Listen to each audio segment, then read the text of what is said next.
Hi everybody, and welcome to my Q&A Heartbreak in Lockdown session today. Now, thank you for sending in all your emails and questions. We've got loads of them here to go through with you today. And it's really nice to see everybody joining in. Thank you so much. So really today, it's really about offering you guys support. So if you're going through a tough time, if you are struggling to cope with your breakup, your divorce, maybe you're struggling with your being in four walls with somebody that maybe your relationship isn't going well. I know some of you are cooped up with partners that you are in the process of breaking up from, and I want to offer as much help and support as I can for that too. And I know that a lot of you are finding this really, really difficult. So obviously breakups are incredibly difficult, even at the best of times.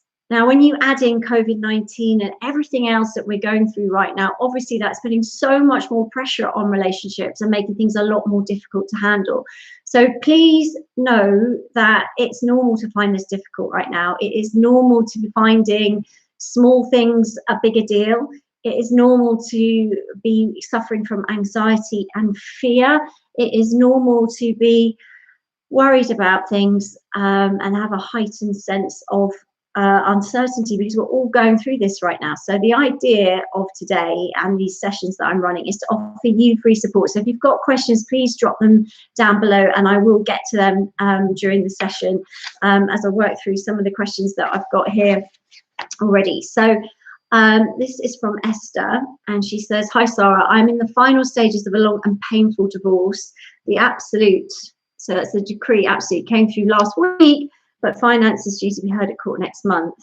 My ex-husband has a new partner and a baby already."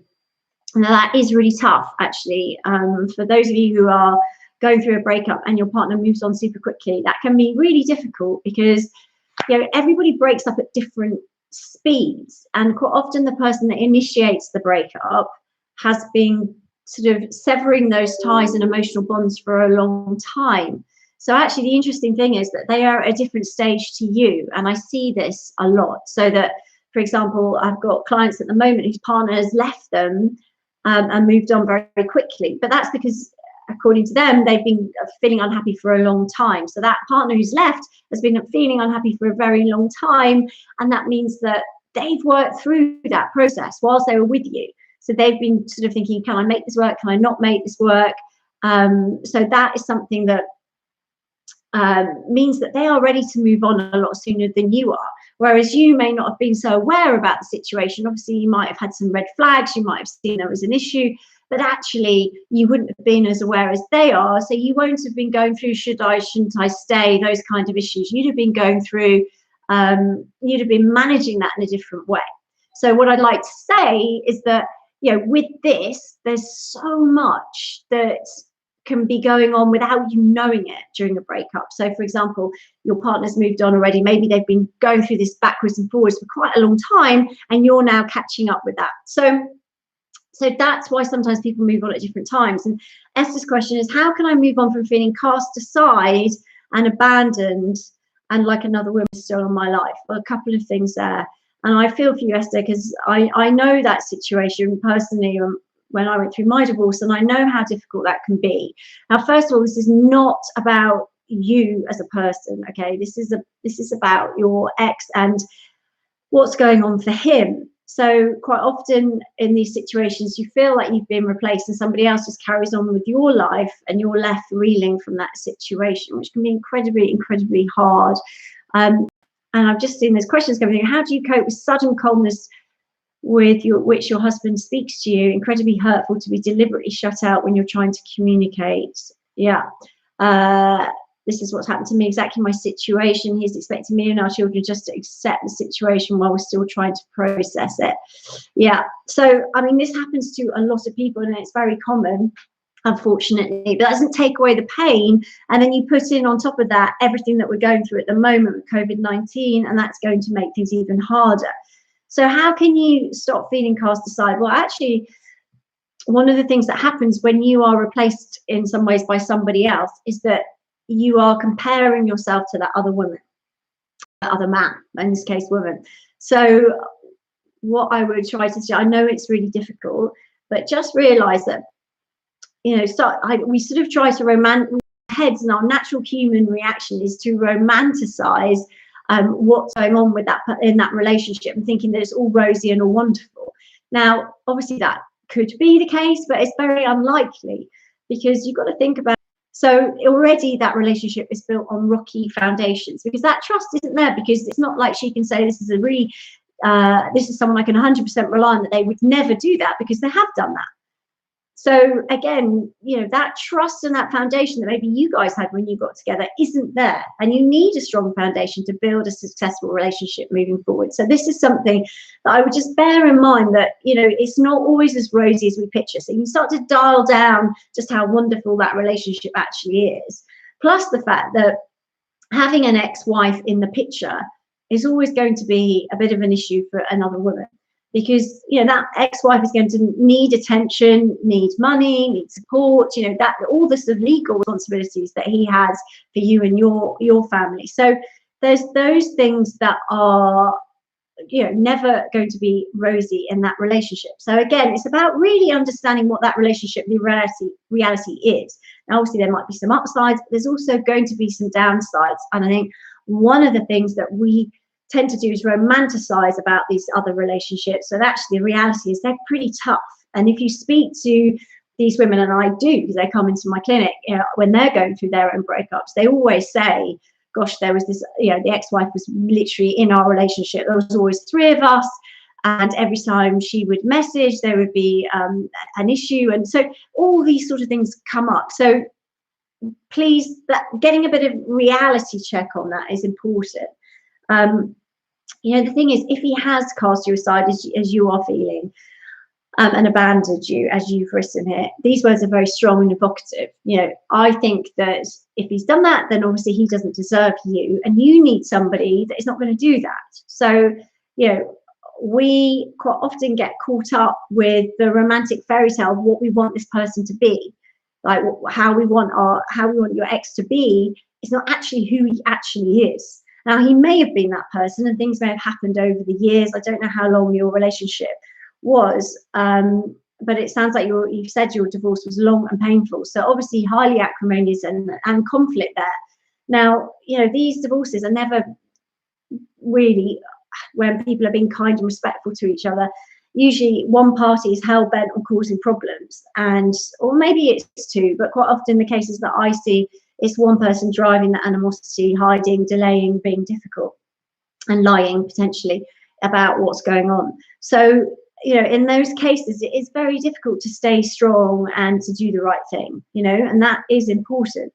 So, you know, I think you're keeping your integrity is really important. Doing the right thing is really, really, really important. You've got to do the right thing as much as you possibly can. And that's very rarely the easy thing. You know, it's about doing the right thing and not dropping to their level, not engaging in unnecessary nastiness for no reason. Okay.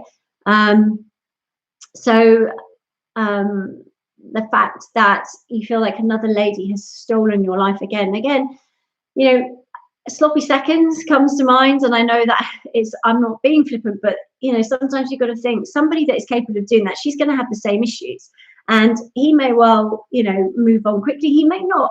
But actually, you know, your life is your life. No one can steal that from you. And it's about taking back your control and saying, okay, what has happened has happened. I can't control what he does, what she does, what they think. What I can control is what you think, okay? You can control what you think in your own head. So we've got to find ways to try and flip this around, to make it, claim your own life back, be back in the driving seat of your life again. Say, right, I can't change that. I am where I am. It might be painful. It might be difficult. It might have been really unfair.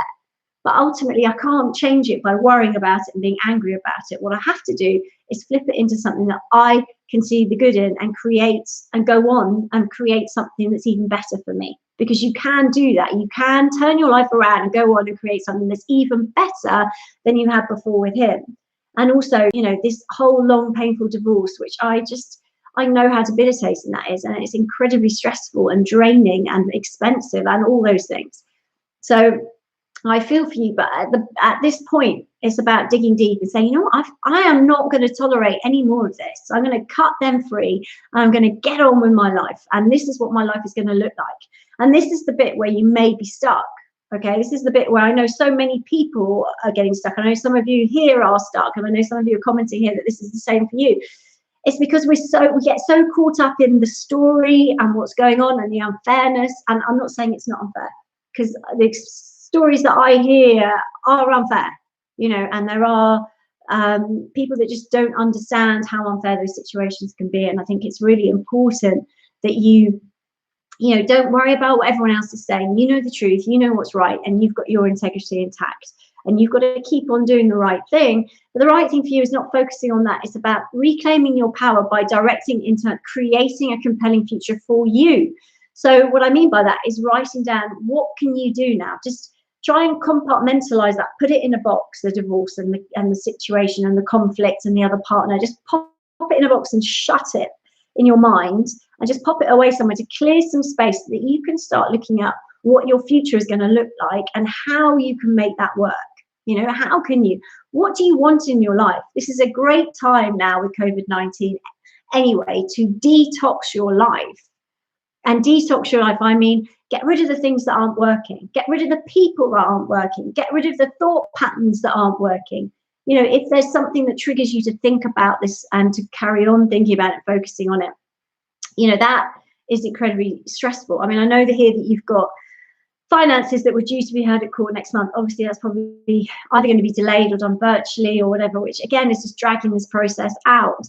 But if it is postponed or it can't happen, what can you do in the meantime? Okay, because this is how we have to think. It's wasted energy worrying about things you cannot change and control. And right now, there's bigger forces at play here. So what we have to do is say, okay, now obviously we're going to stay safe and follow the precautions and do what we can to come out of this and in as best a position as possible. And what will that look like? Okay, I'm going to make some planning now. I'm going to detox my life. What do I want to keep and do more of? Who do I want to keep close and see more of and connect with more often on FaceTime or other things like that? And who do I want to get rid of from my life? And what do I want to stop doing in my life? And how is that going to look?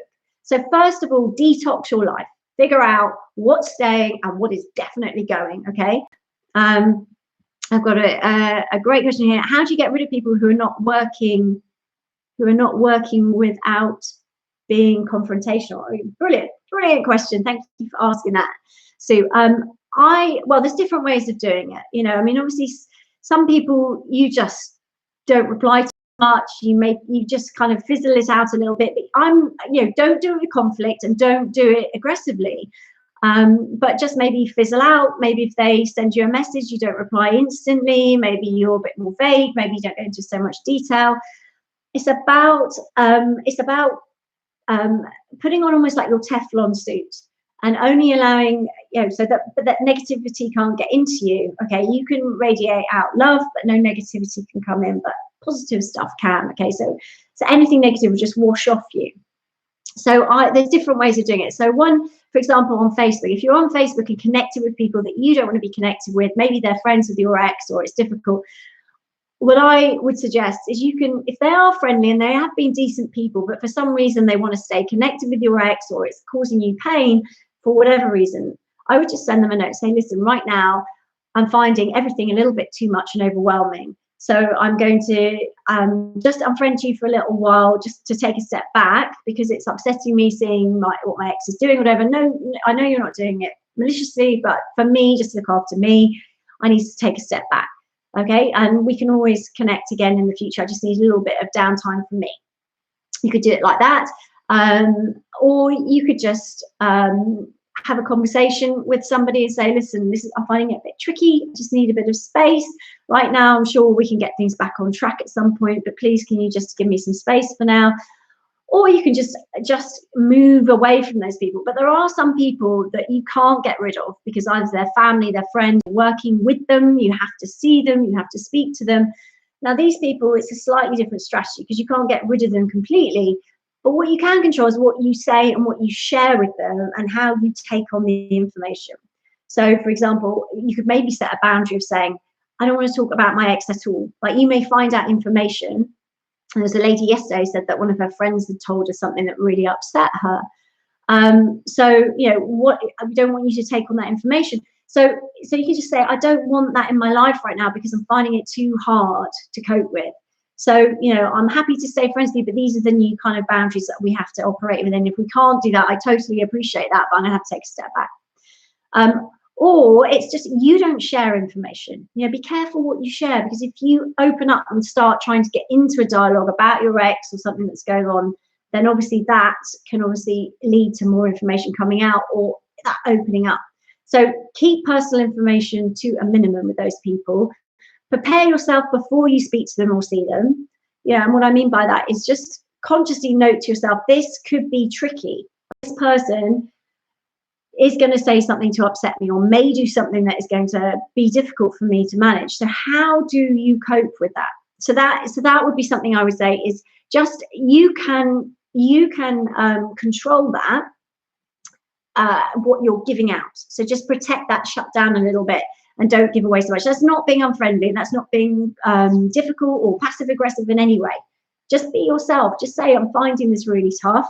And if there's some people you don't want to be that vulnerable with and open with, you could just say, look, this is a tricky situation right now, or just reduce what you say and minimize the time, and, you know, distract from conversations that get into that. What I mean by that, distract, is maybe change the tack and say, listen, if they start talking to you about your ex, go, oh yeah, that's interesting. Hey, by the way, did you see something in the news the other day? You know, just distract the conversation. So when they try to talk to you about something, you're like a bar of soap, and you change the subject in a oh, did you know kind of way, rather than I'm not talking about that confrontational kind of way. So I hope that makes sense. Alison, I think, is asked to join. Let's see if we can get, if you want to join me and ask a question live, you absolutely can. So see if you do want to join, Alison, because I don't know whether you hit that button. Sometimes people hit, hey, how are you? Hello. I didn't know I was going to be on video, but hey, free early morning walk. I like it. I like it very much. Very much. Okay, I need to get myself off the video, and I have no idea how to do that either. Oh, okay. You don't have a question for me then? Well, actually, I do, now that you're on. Okay, go for it. I think you know that I'm going through a very contentious divorce right now, and I'm dealing with complete non-production of documentation over and over and over again. And I'm also dealing through my discovery of learning some very upsetting things. And this is the father of my child. And how to manage your child having a relationship with a man that you now know certain activities that you didn't know before that are very distressing. Mm. Well, I mean, obviously with children, it's a whole different dynamic, because we want to make sure that the children maintain as good a relationship with them as possible. So, I mean, obviously bad mouthing or doing anything like that is a no-no. So yeah. How are you managing that at the moment? Well, of course, I would never disclose the information to my child. Yeah. But I think for me, psychologically, it's overwhelming to sort of know something and have her be around that. Luckily, right now, she doesn't want to be around it. But, you know, I'm anticipating for the future when, you know, there will be a point where she does want to be around him. So, how old is she? I mean, I would never share the info, but it's about me knowing where to put it in me, so that it's not sort of always at the top of my consciousness now. You know, it's not the first thing that pops up, and how to manage that kind of anxiety. Yeah, and that is always challenging if you're worried about something to that extent. So I think it's about sort of learning to almost like compartmentalize that, and when you can do something constructive about it, when there's something that you can actually do that's going to help the situation, then you open it up and you look at it. I think rather than worrying about what's actually going on with it, the idea is to switch it into something like, what can I do to make this better? How can we help this move? How can we help the situation to improve? What can I do to safeguard? What can I do to make sure it's okay? How can I best protect? But then also, you know, worrying about something that you can't change or you can't do anything about is a waste of your energy. So trying to redirect that into, what can I do to make this better for my child, for myself, is a better way of doing it. How old is your child? 17. Oh, okay, so she's nearly an adult, so she can make her own decisions and she can look after it. Yeah. That's the one blessed thing. Yeah, definitely is. Definitely. All right. Well, I'm going to jump off because I'm in the woods in a dead zone, and I think I keep going in and out with you. So I'm going to bow out, but I'm going to keep listening. Okay. All right. Thanks so much. Thank you. Okay. Well, thanks for that. That was useful. And you know, if anyone else has anything they want to add in or jump in and ask questions, that's what I'm here for. You know, this half hour is here for you guys to give you as much support as I can to make sure that you get the support, because I know everyone's going through really tough times right now. And you know, breakups are tough enough, as I've said, you know, with at any time in life. But actually, when you're going through a breakup and you're going through this scenario, which is completely bizarre for everybody right now, it's a new experience, it's scary, it's uncertain, then it's important to have a way to express that and to get the help that you need, which is why I do these calls. Okay, so I'm going to crack on because I'm trying to cover as many as we can here. So heartbreak, does it ever get any better? I've got a question here. Yes, heartbreak does get better. And I'm sure you all know from when you were younger, maybe in your late teens or early 20s, your first heartbreak and how painful your first heartbreak was and how difficult that was. Now, you know, you've got over it, right? And you're however old you are now. And you know, you probably look back on that and think, gosh, you know, I was really devastated then, and it was a really tough thing and an experience for me. However, I got through it. And that's the same as this. You know, also, you know, as adults, you've all been through so much in your life, and you have survival strategies that work for you because you're here now. You know, there's tough times you've been through, and we've all been through tough times and come out the other side. And that's what I want you to think about. Like, you've survived all these other difficult moments, even when you thought, gosh, I don't know how I'm going to get through this. And you've got through it. And then looking back, they don't seem so painful because that emotional intensity is gone. So it's that, you'll look back on it and you may still have a flame for that person. You may still care about them. There may be a part of you that still loves that person. Yeah, and that's okay. But it's when it becomes debilitating or paralyzing, and that's the problem. So powering through those difficult times when you're going through heartbreak, especially in first, you know, the initial stages, is really tough, which is why my book, The Split, is good, because it takes you from the early days of breakup, day by day, 30-day plan to help just get the initial stage. And it's available for £1 on a Kindle version on Amazon at the moment, so that you can get that information. But there are, you know, dialing down that negative intensity and helping you to move forward. Just putting one step in front, one foot in front of the other, and that's what it's about right now. It's about learning to cope. You know, there's. I was talking to somebody today who works in the NHS, and she was saying that the number of hangings have gone up hugely in the last couple of weeks. That's because people can't cope with what's going on right now, and you put COVID on top of everything else, and there seems to be no light at the end of the tunnel. But please, there is hope at the end of the tunnel. You will come through this. And the breakup will get easier. Just like your first heartbreak, you're over that now, and you're getting on with life, and you've had other relationships since. That's what I'm talking about. There are more and more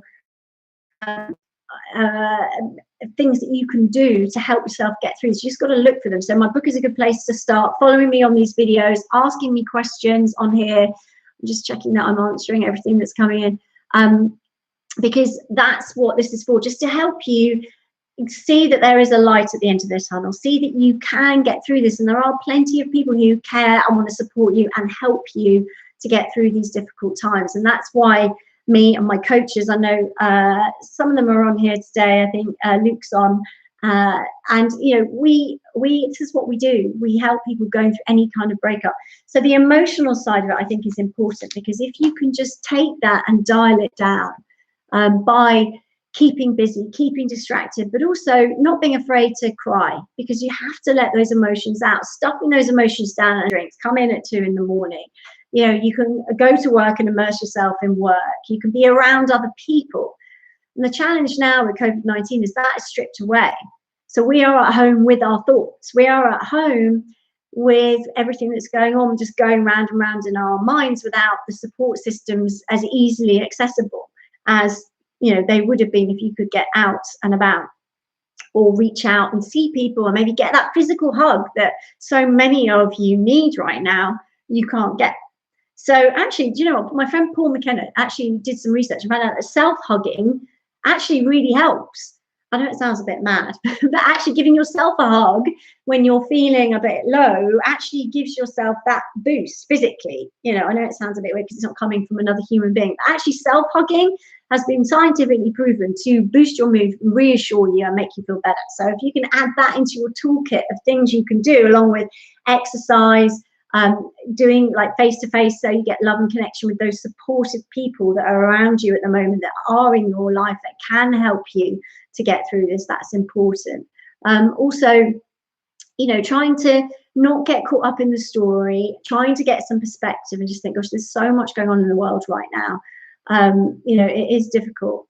Let me see, I've got one more question here. I'm stuck analysing the role I played to make him leave us. Keep blaming myself and telling myself I cannot do relationships and don't deserve to be loved. Oh, honey, listen, it's not about you. You know, we can't control other people. And, you know, I'm a big believer that, you know, some relationships are meant to last a lifetime. Some are just for a season and some for a reason. Now, yes, we all play a part, and you know, it is positive that you are taking responsibility. That's important, to take responsibility for where you're at. Absolutely is important. However, you know, taking the blame is different from taking responsibility. Like, you may have played a part, maybe that the relationship broke down, maybe you didn't discuss things, or both of you didn't have that communication needed to get to a certain point. However, blaming yourself and telling yourself you cannot do relationships is not true. You know, that is just one person, one dynamic, one specific situation. That's not true for everyone. Now, you're going to go through a healing process right now, and I'm hoping that you're reading my book, or that you're maybe do my breakthrough video program, which is half price at the moment on my homepage. Breakup Breakthrough. It's basically the video version of the book if you want to do that. But the book is available for £1 on Kindle, on Amazon if you need it. But you know, it's about moving through that loss curve, going through that where you're at the moment, that bargaining stage. What could I have done different? What's different? How can I make this better for me? That's normal. What you're going through now is normal. You know, it is normal to feel, gosh, it's my fault. What did I do? No one will love me again. And that's why looking at what you're saying to yourself and what the voice in your head is saying is really important. This isn't going to change overnight necessarily, but there are things you can do, like writing up on a little post-it note and sticking it somewhere, a more empowering question to ask yourself when you get into those, what I call hamster wheel questions of what's wrong with me, what did I do wrong, I'll never be loved again. You know, you do deserve to be loved. Everybody deserves to be loved. It's about identifying who the best match is for you and what the disconnect could have been. Now, as much as you may have played a role, your partner played a role too. And, you know, it's not about allocating blame. It's about saying it didn't work out for whatever reason, and you are where you are. So this is a time for you to look inside and start to say, okay, but who am I? And learn to love yourself again. And I know that's a big ask right now. And with the heightened uncertainty of the times we're living in, it's a challenge. But still, you know, I believe in you. You can do this. You know, you definitely can do this. This is something that you can work through. So please take the support that's out there. I know you're coming on these calls a lot, which is great. And I'm happy to answer all your questions. So keep posting them up for me, and I will keep answering them as we go every day. But, you know, believing in yourself and trusting your gut instinct that actually, you know what, maybe this is a good chance to almost get rid of those negative things. Write the list of things that weren't working for you in the relationship as well, to give yourself some balance, because there will be things that weren't working for you. Maybe he didn't make you feel good about yourself, or maybe he dropped his trousers on the floor every night or whatever. I don't know. But write a list of the things that didn't work, just to give you a bit more balance, because again, human nature is to romanticize about the things in the relationship that were brilliant and fantastic, and forget about the things that annoyed us, or minimize them so that they're not such a big issue when really they were. And that's the first step. Start readdressing the balance, taking off the rose tinted glasses and seeing it for what it really was, and then helping yourself to put in plan some little steps every day. Just catching yourself asking those negative questions is enough. You know, and then swapping them for something a bit more empowering, a better question. And then, you know, maybe reaching out and getting more support, and finding some techniques to help you move forward, which is hopefully what I'm giving you here. hopefully what's available on my Instagram and my Facebook page, hopefully what you'll find in my books, those kind of things to help you get through this. So thank you guys. I hope you found today super useful. Thank you for joining me. You know, I'm here for you every day, every weekday at 2 p.m. And send me your questions. You can email them sarah@sarahdavidson.com or drop them on the live chat as well. I hope that's massively helped. Mwah. Big hugs to you all. Stay safe, and I hope to see you tomorrow. Bye.